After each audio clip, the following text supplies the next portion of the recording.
सागर अशोक सूर्यवंशी. बरं, आपण थ्रिप्स या ब्राईट ॲग्रो केअर या कंपनीचा प्रोडक्ट जस्ट आता 20 मिनिटापूर्वी वापरला. त्याच्याबद्दल आपलं मत काय? आमचं मत चांगला आहे. रिझल्ट आम्हाला चांगला मिळाला आहे. थ्रिप्स 20 मिनिटात सगळा मरून गेला आहे. का ब्लॅक थ्रिप्स किंवा थ्रिप्स सगळा क्लिअर झालेला आहे. ओके, म्हणजे हे फक्त 20 मिनिटामध्ये 20 मिनिटात झालेला आहे रिझल्ट आलेला आहे. ठीक आहे. प्रमाण काय घेतलं होतं याचं? प्रमाण 1 मिली घेतलं होतं. 1 मिलीनं प्रमाण घेतलं. 1 ते 1.5. हे ब्राईट ॲग्रो केअरचं ब्लॅक येलो का पूछो. हां, ब्लॅक थ्रिप्स गेला का तुमचा पूर्ण? ब्लॅक थ्रिप्स गेला, थ्रिप्स गेला.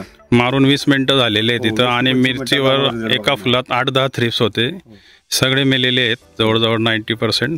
हो, सगळे थ्रिप्स हे ब्राईट ॲग्रो केअरचं औषध मारल्यावर क्लिअर आहे. औषधचा रिझल्ट चांगला आहे.